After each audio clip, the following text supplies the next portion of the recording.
सियासी नोरा कुश्ती में अटका आम जनता के मुद्दे, चुनावी प्रचार में हावी हुआ आरक्षण और धर्म, आखिर कांग्रेस और भाजपा के क्या है दावे? सियासी उठापटक है या चुनावी चाल?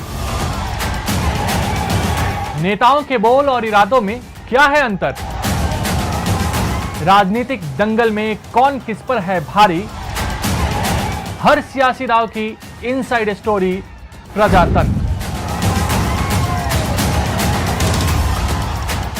नमस्कार, प्रभा साक्षी के खास कार्यक्रम प्रजातंत्र में आप सभी का स्वागत है। मैं हूं आपके साथ अंकित सिंह।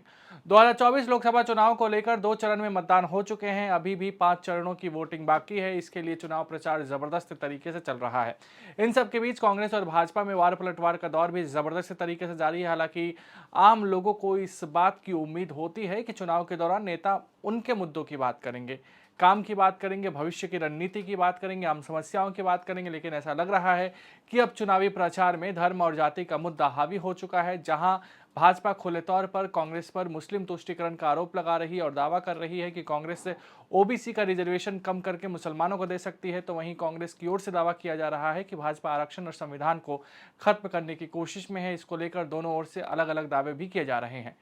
भाजपा का पक्ष, नरेंद्र मोदी ने कांग्रेस अध्यक्ष मल्लिकार्जुन खड़गे पर उनके भगवान राम और भगवान शिव पर की गई टिप्पणी को लेकर हमला बोला और आरोप लगाया कि विपक्षी पार्टी अपनी तुष्टीकरण की राजनीति के कारण हिंदुओं के बीच विभाजन पैदा करने की कोशिश कर रही है।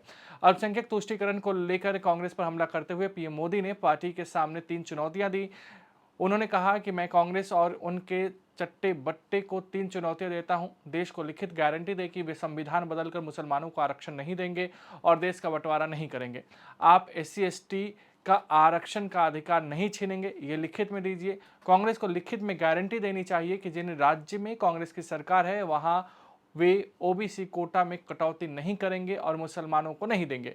मैं युवराज को चुनौती देता हूं, हिम्मत है तो आगे आए। संविधान को सिर पर रखकर नाचने का काम नहीं चलेगा। मोदी ने साफ तौर पे कहा कि जब तक मैं जिंदा हूं मुसलमानों को धर्म के आधार पर आरक्षण नहीं देने दूंगा। अमित शाह ने कांग्रेस पर मुस्लिम लीग के एजेंडे पर चलने का आरोप लगाया और कहा कि पार्टी कह रही है कि वह अल्पसंख्यकों के लिए एक अलग कानून बनाएगी। कांग्रेस का दावा, कांग्रेस ने आरोप लगाया कि प्रधानमंत्री नरेंद्र मोदी और भाजपा अध्यक्ष जगत प्रकाश नड्डा इस लोकसभा चुनाव में हार के डर से परेशान है और ऐसे में वह लगातार ध्रुवीकरण का सहारा ले रहे हैं।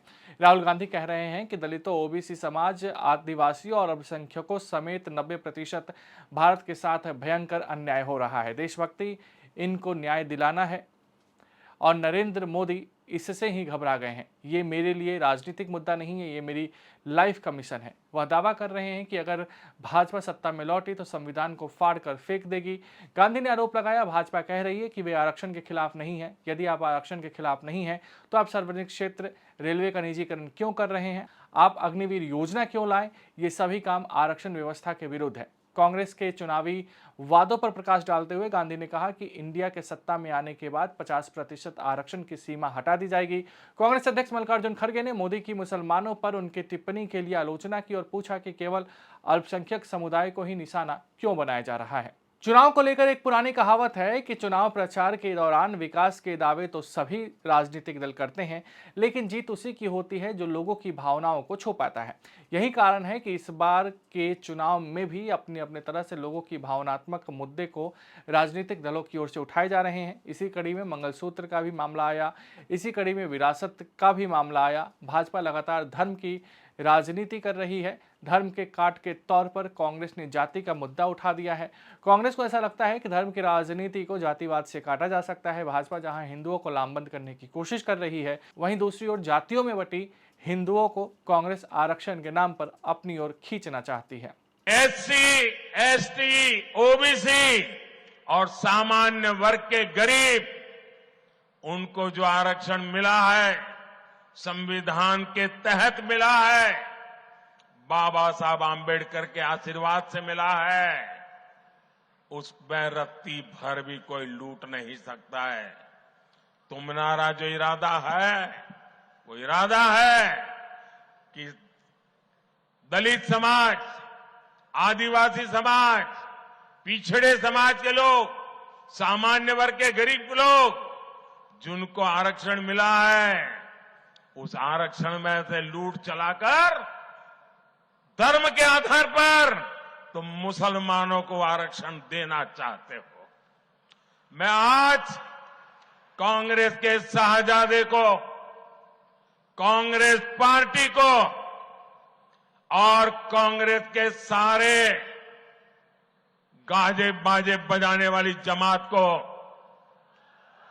चुनौती देता हूं। मैं उनको चुनौती देता हूं, अगर उनमें हिम्मत है तो घोषणा करें कि वे कभी भी धर्म के आधार पर न आरक्षण का दुरुपयोग करेंगे, न संविधान में खिलवाड़ करेंगे, न ही धर्म के आधार पर किसी को आरक्षण देंगे। घोषणा करो, हिम्मत हो तो। नहीं करेंगे क्योंकि दाल में कुछ काला है। मैं डंके की चोट पर कहता हूं उनको, और मैं दुनिया और देश के सामने रिकॉर्ड पे कह रहा हूं, भारतीय जनता पार्टी को जब तक बीजेपी है,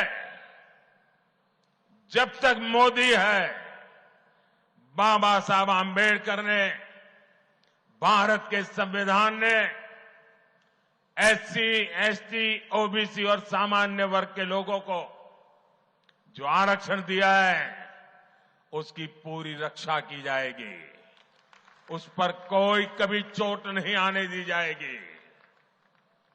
और जो लोग धर्म के आरक्षण नाम पर देना चाहते हैं वो घोषित करें, क्योंकि उन्होंने आंध्र में प्रयोग कर चुके हैं, वे कर्नाटका में प्रयोग कर रहे हैं।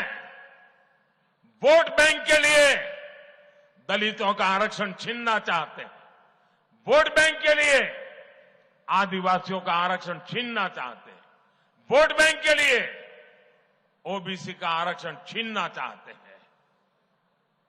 कर्नाटका में उन्होंने क्या किया, रातों रात सभी ओबीसी समाज को उन्होंने, मुसलमानों को ओबीसी घोषित कर दिया, और ओबीसी को जो आरक्षण मिलता था रातों रात डाका डाल करके उसका एक हिस्सा लूट गए।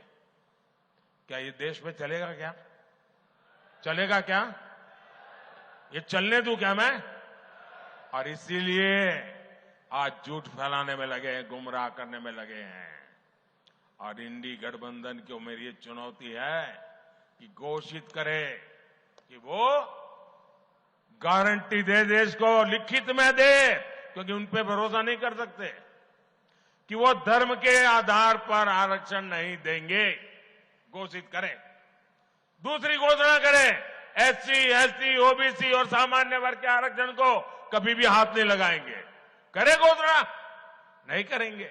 ये कहते हैं कि हम रिजर्वेशन के खिलाफ नहीं हैं। रिजर्वेशन एक सोच है। रिजर्वेशन का मतलब हिंदुस्तान के पिछड़ों को, दलितों को, आदिवासियों को देश में भागीदारी मिलनी चाहिए।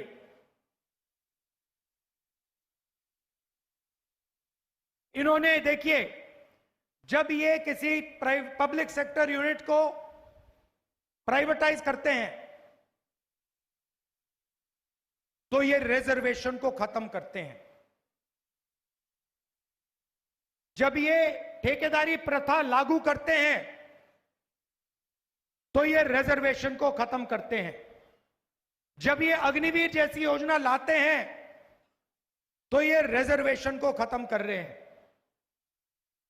पब्लिक सेक्टर में दलितों को, आदिवासियों को, पिछड़ों को जगह मिलती थी। जैसे ही पब्लिक सेक्टर को प्राइवेट कर दिया जाता है, प्राइवेट सेक्टर में ना एक दलित को, ना एक आदिवासी को, ना एक पिछड़े को जगह मिलती है। यह सच्चाई है। अगर आप भी लेना चाहते हैं देश दुनिया की तमाम जानकारी तो आज ही सब्सक्राइब करें हमारे चैनल को। साथ ही नीचे दिए बेल आइकन को जरूर दबाएं ताकि हर अपडेट आप तक पहुंच सके।